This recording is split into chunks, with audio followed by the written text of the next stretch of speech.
इनकी सारी दलीलों के बाद तो ये कहा जाएगा कि आप जिनको ये लैंड ग्रैबर कह रहे हैं या जिनको इनको नहीं कह रहा, मैं इनको नहीं कह रहा, मैं कोट कर रहा हूं, ये इनमें से कोई ऐसा व्यक्ति नहीं, मैं पर्सनल नहीं कह रहा हूं, लेकिन आप उनके साथ खड़े हैं क्या?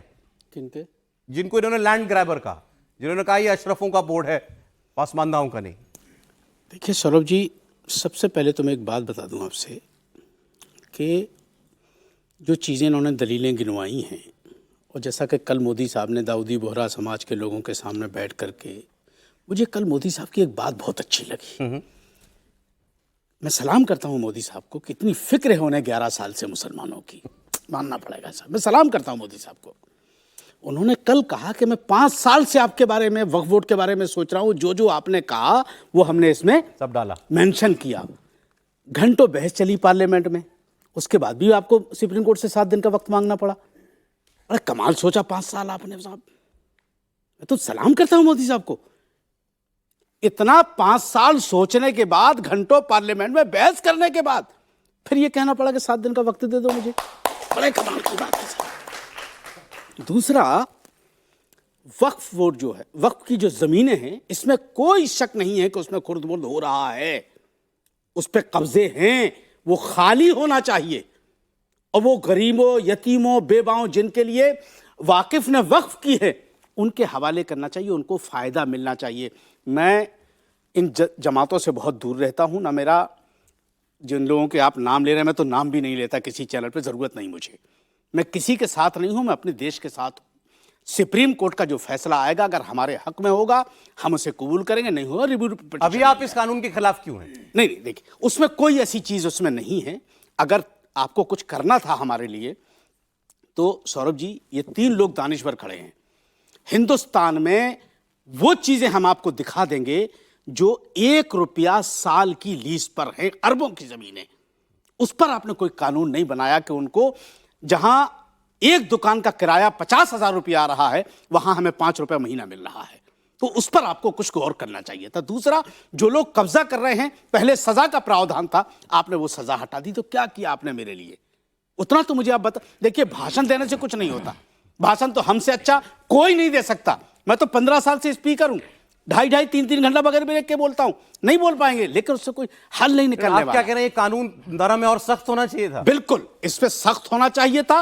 वो कोई भी हो हिंदुस्तान का आदमी, जिसने वक्फ की जमीनों पे कब्जा किया है, वो उनसे खाली करवाना चाहिए। अंसार रजा साहब ने बोला कि देखिए, हम तो भाषण देने में माहिर है, मैं मानता हूं इनके जुबान पर मां सरस्वती, अगर ये मानते तो मां सरस्वती बैठी है, पर हम भाषण नहीं, हम 80 करोड़ को राशन दिए, तो अंसार और अजीत के बारे में एक नहीं सोचा, अंसार को भी मिला, अजीत को भी मिला। सुन लीजिए ना, सुन लीजिए ना अंसार साहब, मैंने आपके बीच में नहीं बोला।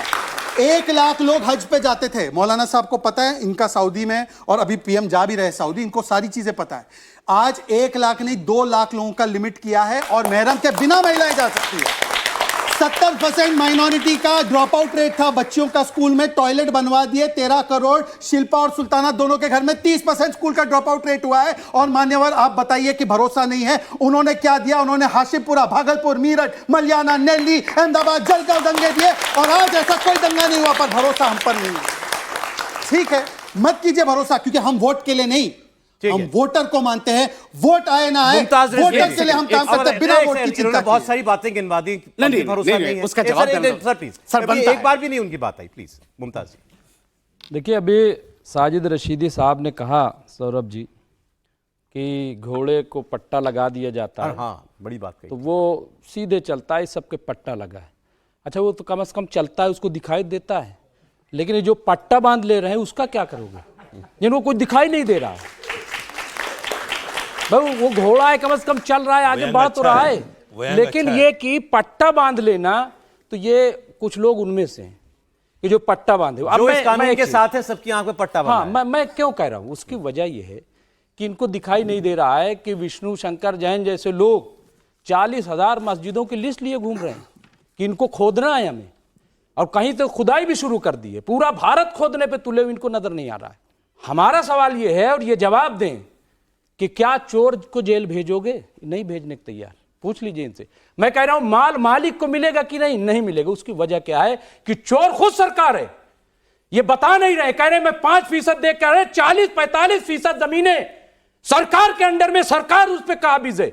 और दिल्ली में आप जाकर के देख लीजिए, डीडीए काबिज है, एमसीडी काबिज है, जाकर के आप पता लगा लीजिए अगर मैं झूठ बोल रहा हूं, मैंने खबरें लिखी उसकी। और इसी तरीके से यूपी में, तमाम मुल्क में सरकारें काबिज हैं। मुमताज साहब, ये तो जांच से पता चलेगा ना, वो सरकार जांच सब है, वो जमीन सरकार की है कि वक्त की है, सुनिए यही कैसे तो साबित कानून बन होगा? गया। एक मिनट, मुमताज आलम रिजवी कह रहे हैं इसलिए थोड़ी मान लिया जाएगा, किसी को साबित करना पड़ेगा ना। नहीं, एक मिनट, ये चीजें हैं ना, मैं क्या कह रहा हूं, उसमें एक क्लॉज जो लाया गया कि जैसे ही ये कानून लागू होगा, जो सरकार, जिसपे सरकारी सरकार दावा कर देगी वो सरकार की हो जाएगी। हाँ, वक्फ बोर्ड जहां पे सरकार मुकदमा लड़ रही है, तो वो जमीन वक्फ बोर्ड क्लेम नहीं कर सुप्रीम पाया, कोर्ट खत्म अभी हो ये सब, जाएगा। यही सब तो सुन रहा है सुप्रीम नहीं, कोर्ट। नहीं सुन रहा है मैं, अरे भाई इसीलिए तो सुन रहा है कि गलती है।